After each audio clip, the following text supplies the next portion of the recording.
Today's guest is a member of the Internet Hall of Fame and a pioneer of Internet information services. Please welcome Alan Emtage.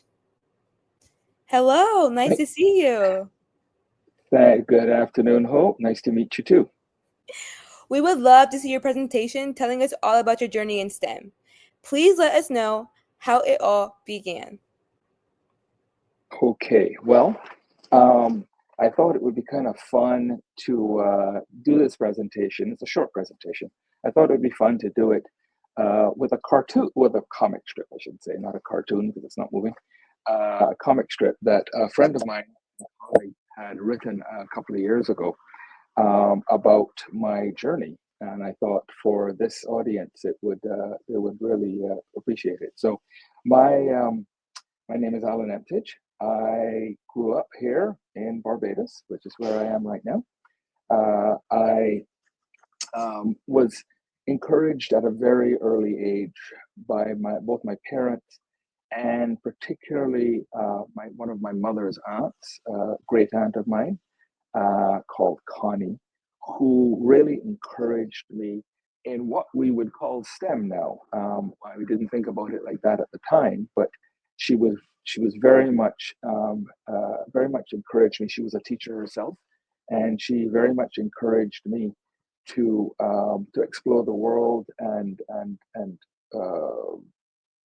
explore my interest in science. Uh, she would um, she would take me to the museum or make me listen to or have me listen to radio shows or shows on television about science. And once I got old enough, in about 1981, a long time ago for you guys, I acquired my first computer, which was a ZX81, which had 1K of memory. So most people here wouldn't even understand what 1K of memory is for the entire thing for the computer. And that really got me encouraged to explore my interest in computers. After that, I left university. I left Barbados and went to university at McGill University in Montreal. McGill is a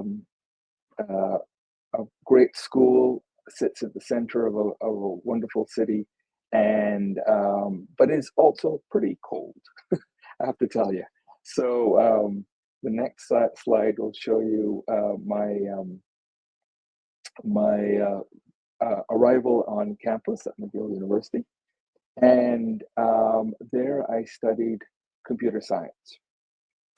At first, I wasn't sure what exactly I was going to do, but computer science was what remained. I find computers to be really compelling because no matter what field you're in, you can always apply computer science to it. You can always apply the use of computers to pretty much any field that there is in arts. It doesn't matter if it's painting or if it's writing. It doesn't matter if it's biology. It doesn't matter if it's astronomy. Computers always have a utility in our modern world. So I studied at McGill for several years and got my undergraduate degree there. And then I decided to do a master's degree at McGill as well.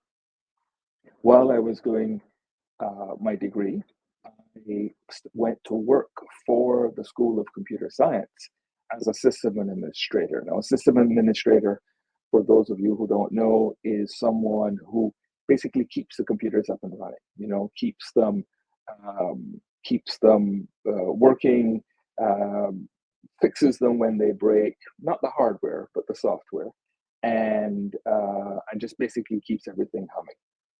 So at that point, McGill had bought a whole set of very high-end computers, and the thing about funding computers in universities, a lot of universities will get grants from the government or other organizations like corporations, but often they get the money for the hardware, but not for actually running the computers.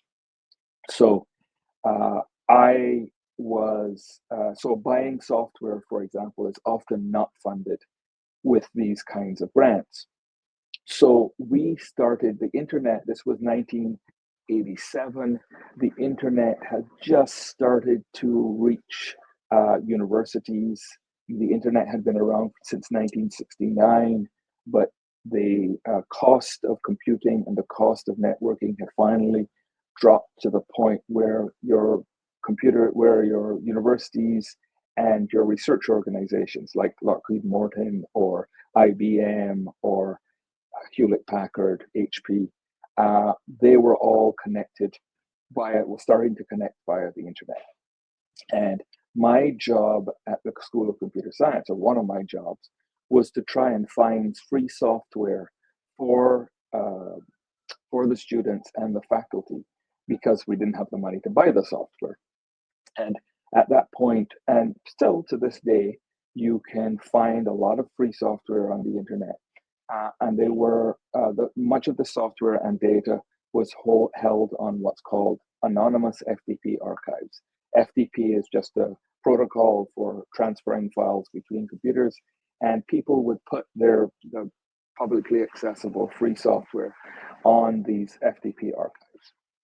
But at that point, there was no system that would allow you to find what was held on all of these archives. So you would have hundreds of these archives across the internet, but there was no way to say if I wanted to find something that was a word processor, for example, or to help me with geography, the data maps, or stuff like that.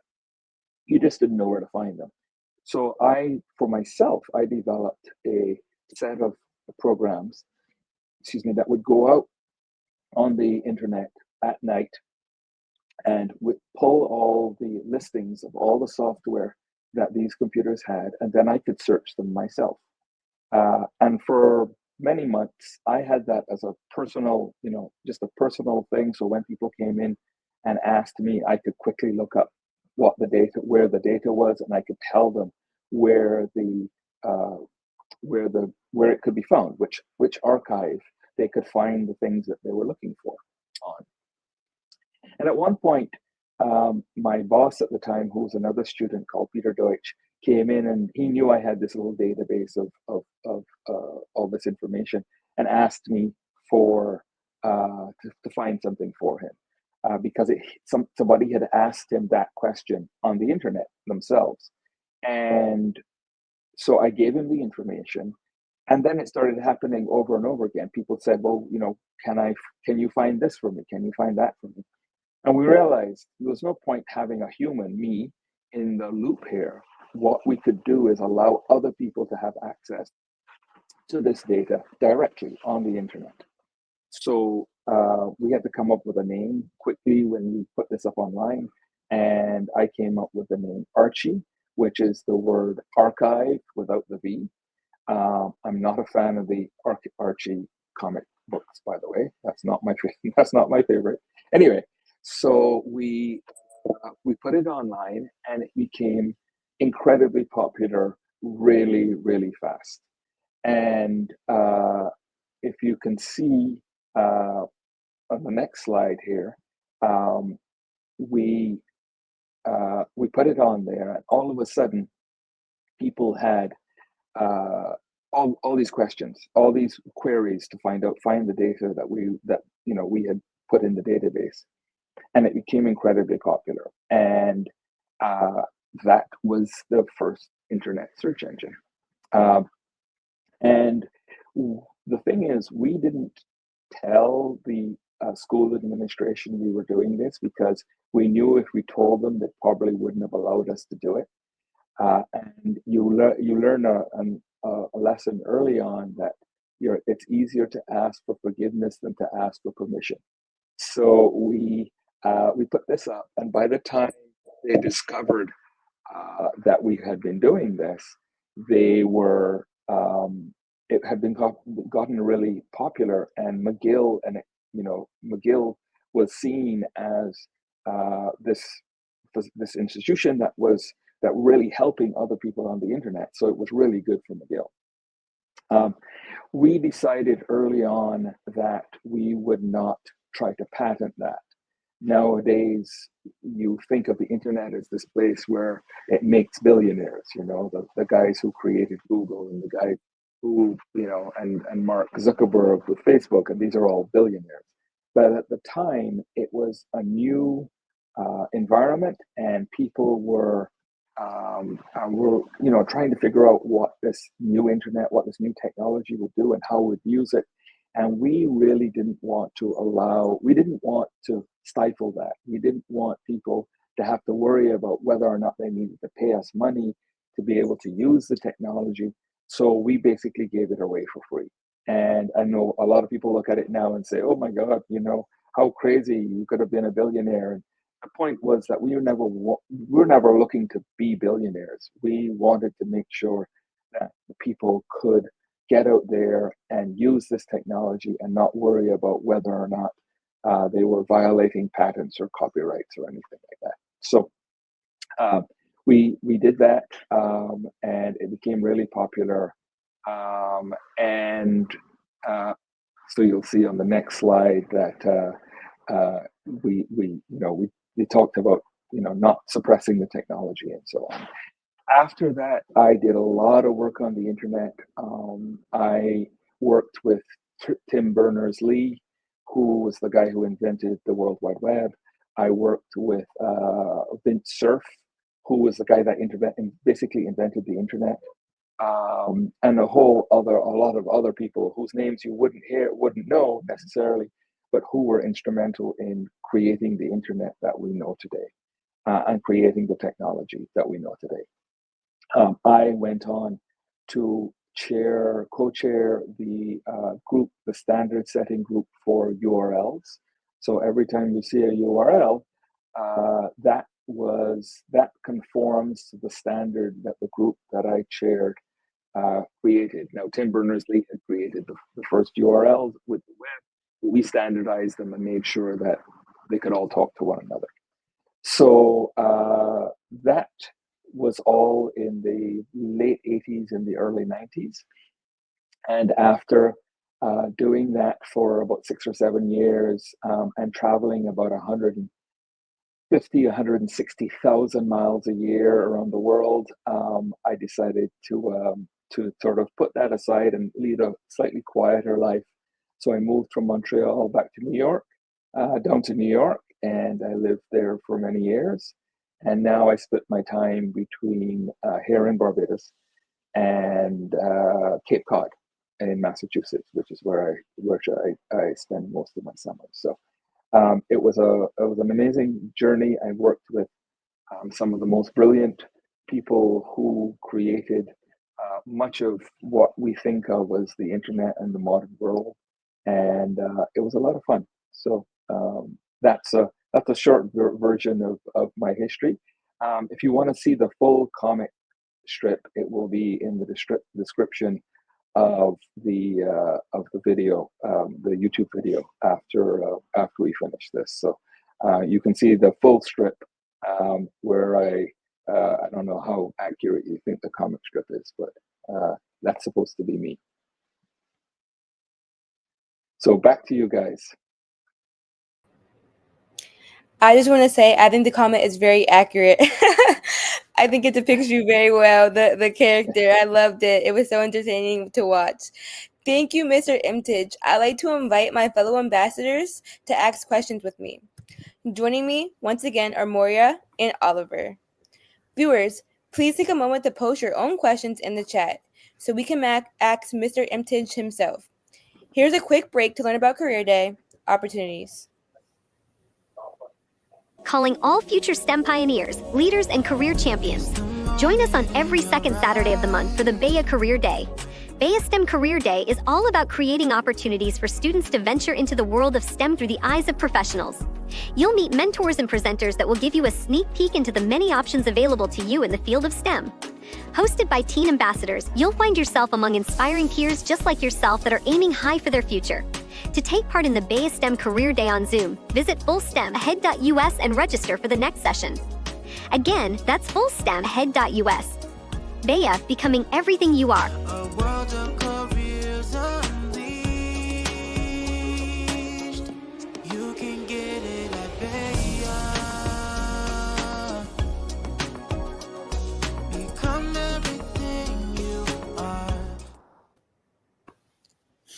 That was a great commercial break. I'm not gonna lie, they really ate with that commercial. For real. I love the theme song. Yes, I was like this.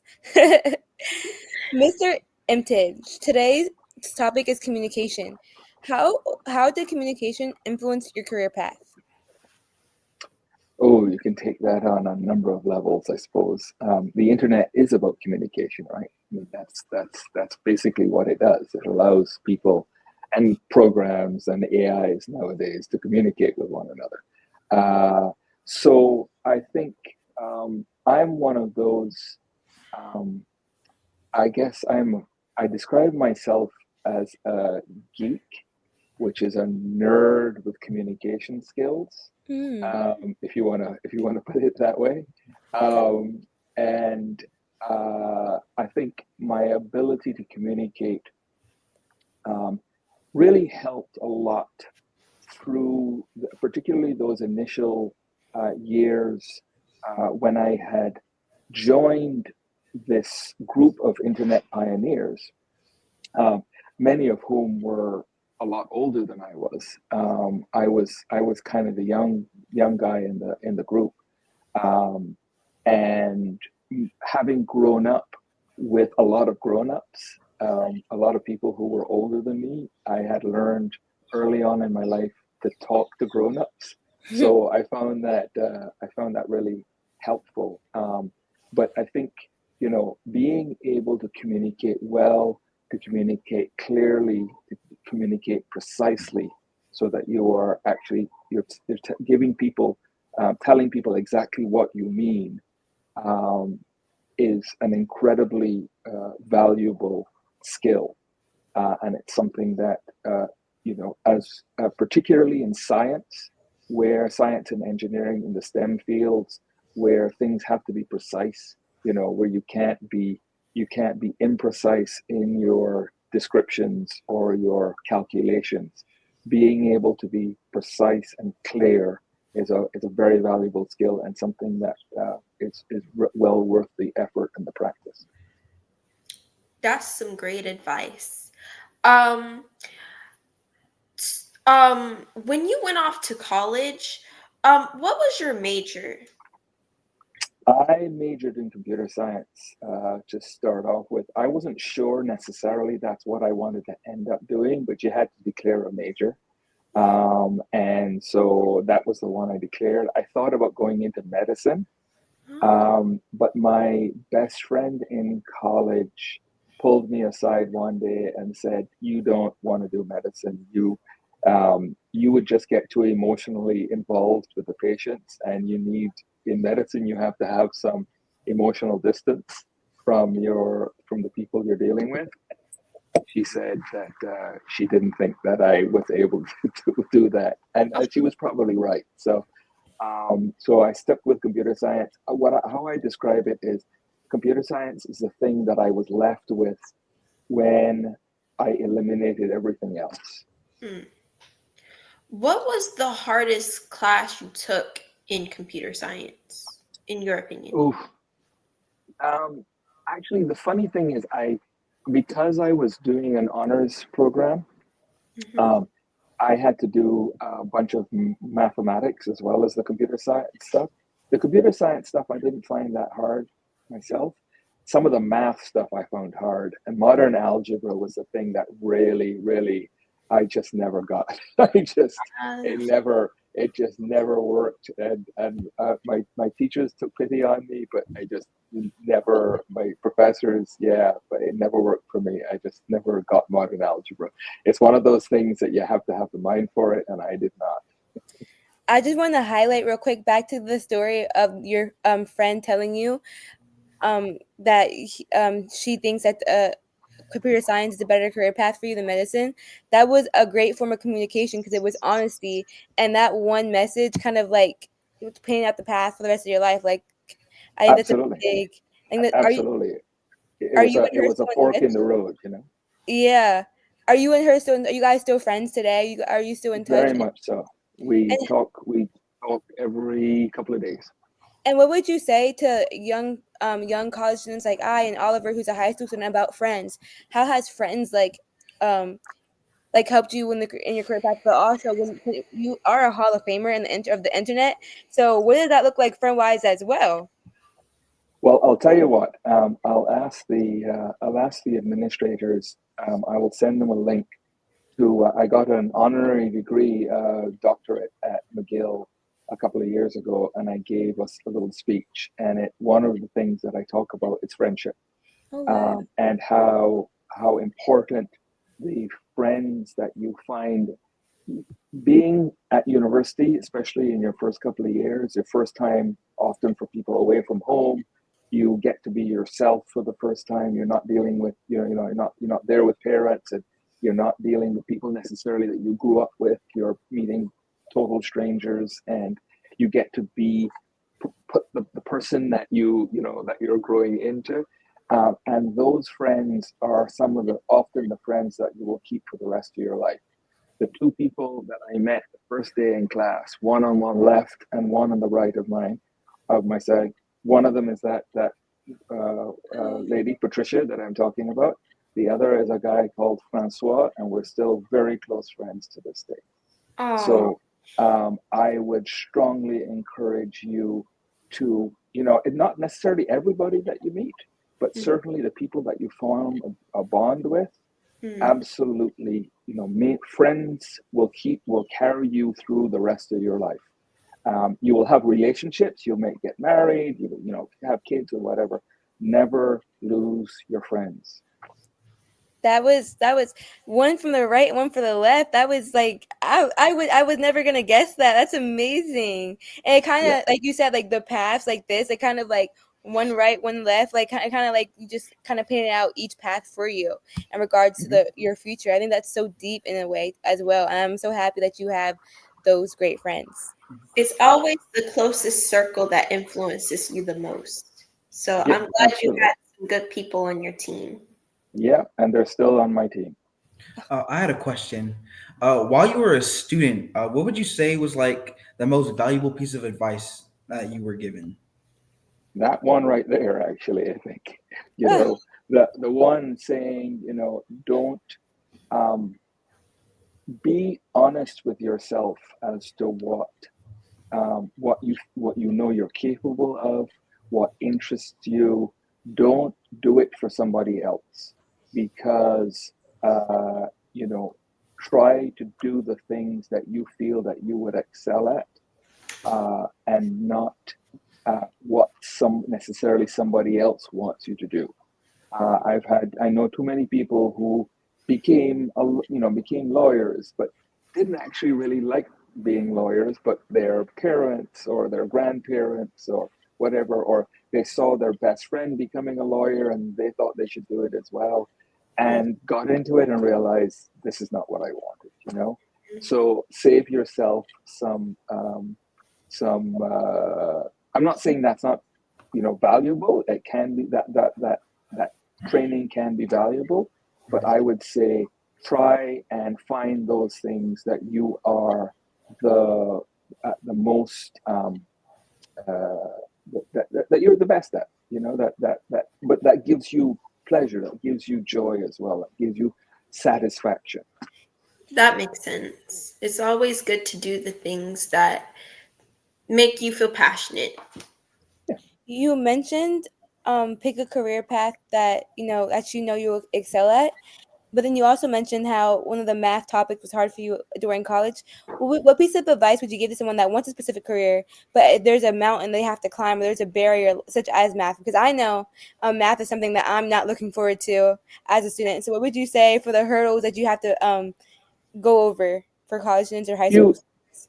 I would say if the goal is worth it, you will put the effort into getting through. Now, I'm not encouraging this, but what I will say is that for the really hard hurdles, a C is still a pass, right? So you That's right. know you get through the hurdles. Even if you don't necessarily excel at that one particular uh, class, if the goal is moves you towards your larger if it moves you towards your larger goal, then just get yourself through it. My aunt once told me C's get degrees. This is true. This is true. I'm not saying you don't want to be a C student across the board, because that means that you're not doing stuff that you're good at, right? Yes. Um, you do want, but yes, occasionally you're gonna get a C, right? You Yeah. know, it's just, that's the way life works. You Yeah. can't be A's all the time, you know, throughout life. Right. And like someone once told me when I was starting college is like, don't be afraid to take that L. So it's like if you Yeah, have to get a C, take that L and move on with your life. yeah. But I have one more question. Um so earlier we were talking about chat GPT, and you're like the nebula for the internet and for the popularity of the internet. So, what do you think over 30 years later? After You're being a little generous there, but yeah, okay. yes, what do you think about advancements like ChatGPT? I think AI is going to change everything. I really believe that AI. There is not a field on earth. There is not a field of study that AI is not going to change. That is not going to going to. Now remember, people keep making jokes about, oh yeah, then AI images. The people have 6 fingers, or they have 7 fingers, or that kind of stuff. And I keep telling people, that is the complaining about that is like looking at the airplane that Wilbur and Orville Wright built and said, look, it doesn't have first class, right? We are at the very beginning of this technology. We have not yet seen what this technology can do. And I'm saying that for good and for bad, right? Every technology is a double-edged sword. You can use it for good and you can use it for evil. The knife that cooks your delicious dinner can also be used to hurt somebody, right? So every technology is a really has a, it's a double-edged sword. But I think used for good, AI is going to change. It's going to change the world. Mm, We What can we do to assure that it's used for good? Well, good people, you know, um, good people. The bad people are going to do bad things,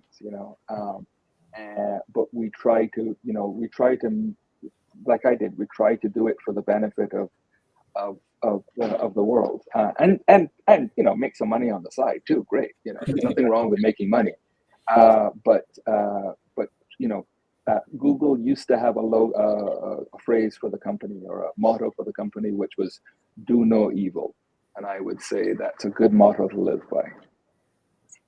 I that makes definitely agree. I definitely believe that AI is going to be used for the good and for the bad. And I think that individually, we're preparing ourselves now for how we're going to use it in our future.